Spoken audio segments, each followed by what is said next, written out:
नमस्कार, मी ऑथर संगीता देवकर आणि माझ्या या यूट्यूब चॅनलमध्ये तुम्हा सर्वांचं खूप खूप स्वागत आहे. तर मी मूळची कोल्हापूरची आहे. कोल्हापूर आमची करवीर नगरी.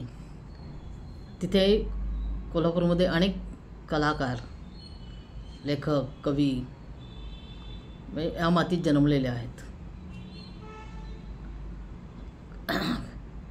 तर कोल्हापूर हे प्रसिद्ध आहे तिथल्या वातावरणासाठी, तिथल्या लोकांच्या आपलेपणासाठी.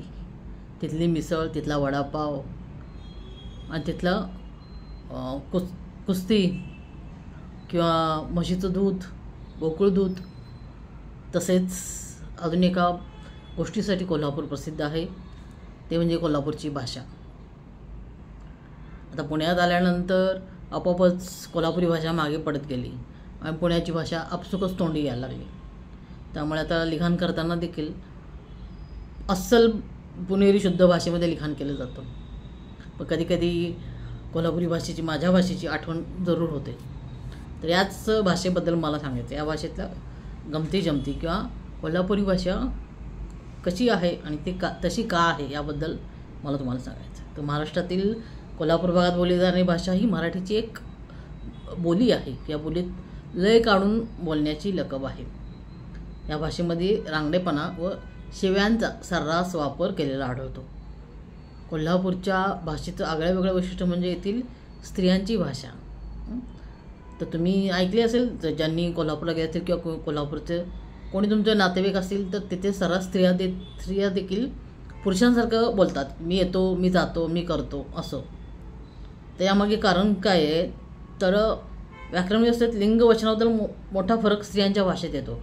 म्हणजे जसं येतो, जातो, करतो, आलो अशा पुरुषवाचक क्रियापदातच मुली आणि स्त्रिया बोलतात.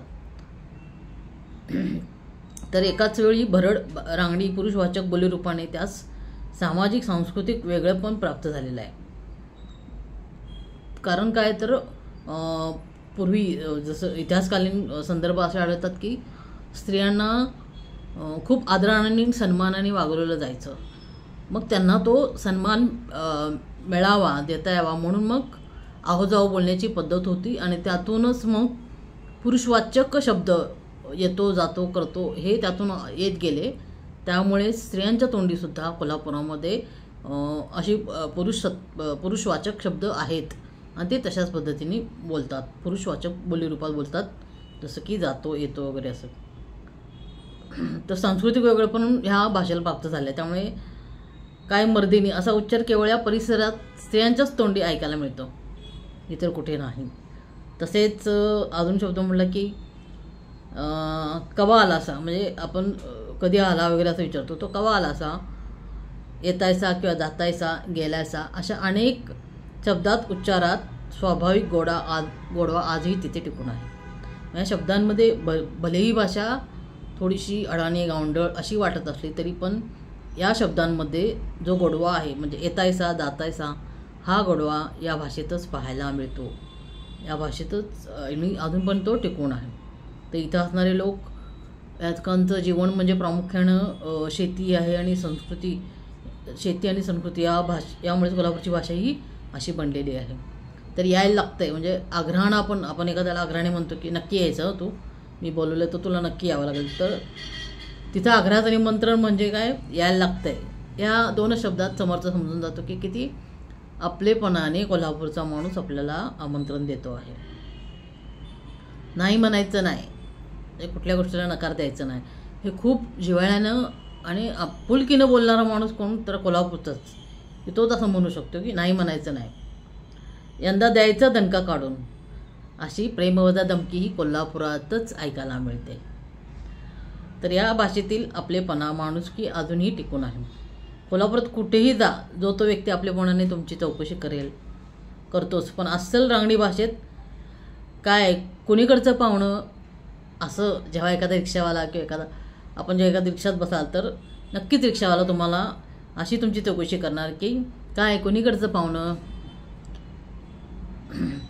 कारण आपल्या इकडे पुण्या मुंबईला रिक्षा असेल किंवा कॅब असेल तर असं कोणी ड्रायव्हर पटकन आपल्याला अनोळखी असतो, तो बोलत नाही आपल्याशी.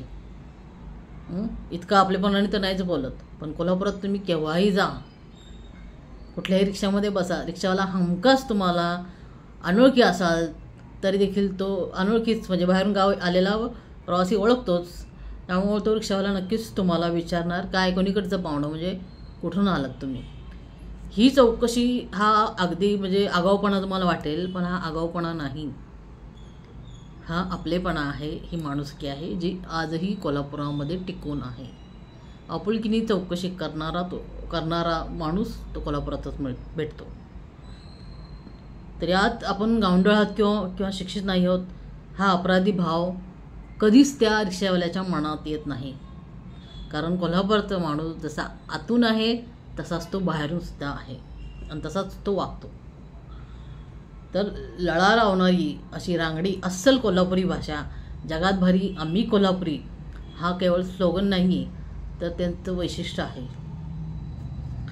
तर मदतीला धावून येणारी, एखाद्या पर्यटकाने पत्ता विचारला तर स्वतःहून पुढे घेऊन जाणारी, पत्ता दाखवणारी स्वाभिमानी माणसं याच कोल्हापुरामध्ये पाहायला मिळते.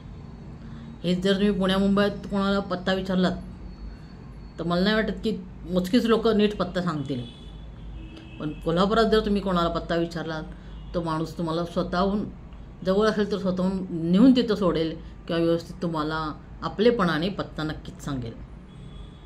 कोल्हापुरी बोलण्यावर प्रचलित भाषिकांना अनेक धक्के बसतात. तर त्यातलाच शिस्तात हा शब्दप्रयोग याच प्रकारचा. शिस्तात म्हणजेच योग्य प्रमाणात, तर हा शब्द शिस्तात.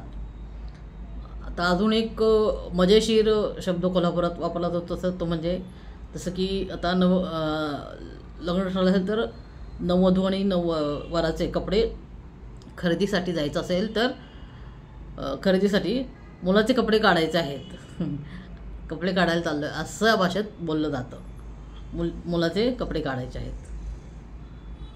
तर रांडेच्या ह्या शिवीचा शब्दाचा वापर इतका विपरीत व बहुअर्थी शब्द केवळ कोल्हापुरातच वापरला जातो. म्हणजे ही शिवी पण आहे आणि आपल्या जिवलग मित्राला, जीवाभावाच्या व्यक्तीला या शब्दाने हाक मारली जाते ती कोल्हापुरातच. तर याच्यामध्ये नकार किंवा तिरस्कार नाही आहे या शब्दामध्ये, तर त्याच्यामध्ये आहे आत्मीयता, जवळीकता आणि निकटता, हा या शब्दातून व्यक्त केला जातो. कोल्हापूर परिसरातील तरुणांच्या तोंडात पण भाषेचा एक वेगळाच बाज आहे. तर तो कसा बघा, तर काय भावा म्हणजे मित्राला नेहमीच मित्र काय भावा या शब्दानेच तो बोलायला सुरुवात करतो. दुसरं नाद नाही करायचा. कोल्हापूरकर स्वतःला, याचा अर्थ असा नाही की ते स्वतःला खूप वेगळं किंवा भारी समजतात, पण त्यांच्याकडे असणारी माणुसकी, आपलेपणा, साधेपणा याच्यासाठी ते म्हणतात की नाद करायचा नाही. अडीअडचणीला धावून जाणारे, मदत करणारे लोक आजही कोल्हापुरात आहेत. त्या अर्थाने आणि संस्कृती परंपरा जपून आहेत, त्या अर्थाने नाद नाही करायचा हा शब्द तिथे वापरला जातो. खटक्यावर बोट, जाग्यावर पलटी अशी अनेक बेधडक शब्द इथल्या तरुणांच्या तोंडी हमखास असतात. खटक्यावर बोट, जाग्यावर पलटी म्हणजे एखाद्याची फजिती झाली तर त्या अर्थाने हा शब्द वापरला जातो. शंकर पाटील, महादेव मोरे, नामदेव भटकर यांच्या साहित्यात सीमाभाग व कोल्हापूर परिसराची भाषा आहे. यांचं साहित्य जर तुम्ही वाचलं, शंकर पाटील, महादेव मोरे, नामदेव भटकर, ते ह्यांच्या लिखाणामध्ये कोल्हापूर परिसराची भाषा आढळून येते. 1980 नंतर मात्र राजन गवस, आनंद पाटील, कृष्णात खोत, किरण गुरव, अशोक पाटील, रफिक सूरज यांच्या लेखनातून या भाषेचा अत्यंत लक्षणीय आणि वेधक आविष्कार झाला. तर आप्पासाहेब खोत यांनी कथानकातून कोल्हापुरी बोली महाराष्ट्रावर पोचवली. अशी हे आमची कोल्हापुरी भाषा. कोणाला आवडो न आवडो, बेधडक ही बेधडक अशी भाषा आम्हा कोल्हापूरकरांना अतिशय प्रिय आहे, कारण ती आमची बोलीभाषा आहे.